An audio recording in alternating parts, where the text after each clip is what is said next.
The daughter of a chief of the Powhatan tribe, she was one of the first natives to make contact with the English settlers of present-day Virginia. Her real life is far from the versions that popularized her as a character.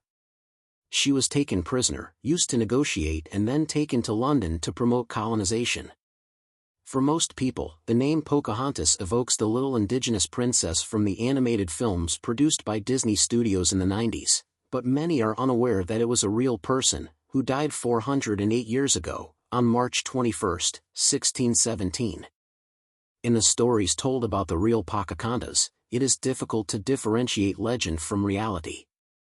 It is known that he was born in 1595 and that he belonged on his father's side to the Pamunkey people, an important community of the Powhatan Confederacy, a grouping of about 30 peoples or nations originating in the current U.S. territory, more precisely Virginia, who in turn were part of the Algonquian language group. Her real name was Matoaka, although since she was a child she was also nicknamed Pocahontasu, a word that can be translated as mischievous or restless, and which the first English settlers pronounced as Pocahontas. When she died in England, at only 21 years old, she was buried with the name imposed on her when she was baptized before her marriage to Rolfe, Rebecca. Pocahontas was the eldest daughter of Wahunsanacock, an Indian chief whom the Europeans called Powhatan, confusing his name with that of his people. The Powhatan were a community twinned by the same language with other tribes, such as the Blackfeet, the Cheyenne or the Arapahoes. They were originally from northern Florida, from where in the mid-16th century they were pushed by other peoples, or perhaps by the Spanish conquistadors, into the present-day territories of Virginia and Maryland. There they formed a large confederation with other border towns, called Senecamica, which included about 200 villages and around larger towns. When the first English arrived in that area, they numbered about 15,000 inhabitants distributed over an area of more than 20,000 square kilometers. They lived by farming, hunting and fishing, and power was transmitted through the maternal line, which explains the importance that Pocahontas had, even as a child, in her community. In May 1607, a group of about 100 English colonists commanded by Captain John Smith arrived in what is now the territory of Virginia and settled in a precarious town they named Jamestown, in honor of King James. At first, natives and colonists treated each other with respect, exchanging food for weapons and tools brought by the English, but when winter came the situation became tense. The Powhatan had a small reserve of grain and meat to trade and the colonists were starving. They then went from negotiations to armed skirmishes. In one of these small battles Captain Smith was captured by Wahunsanacock's brother, named Opachancano, and brought into the presence of the Indian chief. The episode that followed was confusing. In a book of memoirs that Captain Smith published in 1624, he says that, when he was in the presence of the chieftain, 2 warriors forced him to rest his head on 2 stones and another raised a club to crush it, but that at that precise moment Pocahontas intervened, placed her head next to his and begged for his life. In other words, that he saved him when they were about to kill him. There are those who believe that Smith's account is totally false and that he included it in his book to brighten his story. However, some anthropologists speculate that what the captain mistook for an execution may actually have been an adoption or vassalage ceremony. What happened next gives strength to this hypothesis, because he was released and the cacique assured him that he would cherish him forever as his son Nantiquoud. Also, once Smith returned to Jamestown, Chief Wahunsanacock sent several shipments of food to the starving Englishmen. These emissaries were usually accompanied by Pocahontas, who embodied as a kind of pledge of peace for the colonists. There are those who maintain that the little princess had a love affair with the English captain, but there is nothing to prove it and Smith does not mention anything like that in his book.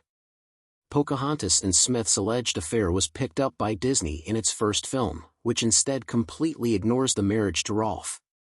The cordiality in relations did not last long and new confrontations ensued. The Powhatan tried to starve the invaders to their knees, refusing to engage in any exchange with them.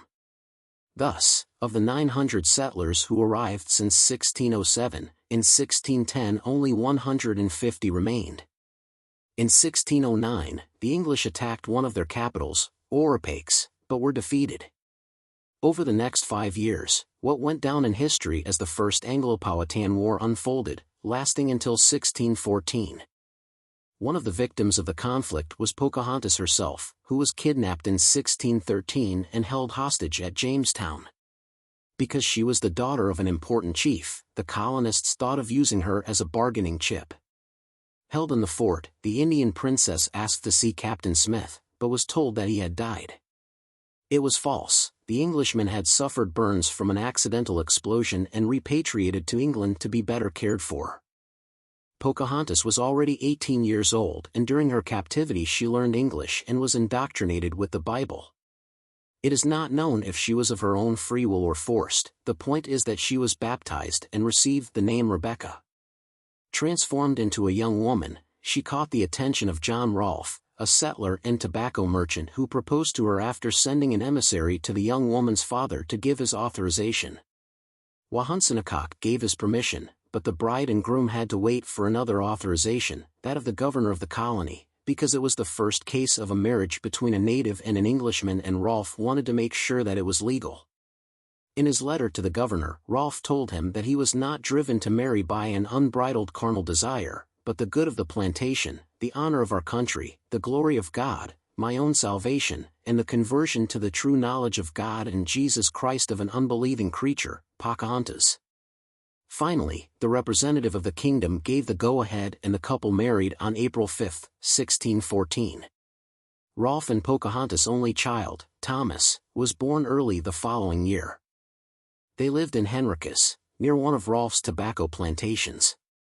The war had decimated the settler population with dead and deserters, and although the marriage did not bring back the English settlers, it did create a peaceful climate between Jamestown and Powhatan for a few years. In a letter to the owners of the Virginia Company in England, Rolfe wrote, "We now have friendly trade and trade not only with the Powhatan, but also with their subjects." Although peace had been achieved, the sponsors of the Virginia settlers were not without difficulty in attracting new settlers and investors to Jamestown. They then agreed with Rolfe to use Pocahontas as a sign that the natives of the New World could be domesticated. Thus, Rolfe, Lady Rebecca and little Thomas traveled to England accompanied by a delegation of 11 indigenous people and disembarked in the port of Plymouth on June 21, 1616. They settled in London, where by chance, Pocahontas and her husband crossed paths in the street with Captain Smith, whom she believed to be dead. A man of prestige, the former founding settler of Jamestown wrote a letter to Queen Anne requesting that Pocahontas was a person of importance in her land and that she deserved to be treated like a princess. The response exceeded all expectations, because the Queen and King James I received her at the Palace of Whitehall. The plan of Rolfe and the Virginia Company was that, once Pocahontas' presence in London promoted investment and the journey of new settlers to American territory, the couple and their son would return to Jamestown. They did not succeed. In February 1617, Pocahontas became seriously ill, some versions say tuberculosis, smallpox or pneumonia, and died in London on March 21. The funeral was held on the same day in the parish of St. George, Gravesend, Kent. His tomb is believed to be located under the chancel, although since the church was destroyed by fire in 1727, the exact location is unknown. Today, outside the temple, it is remembered with a bronze statue made by the American sculptor William Ordway Partridge.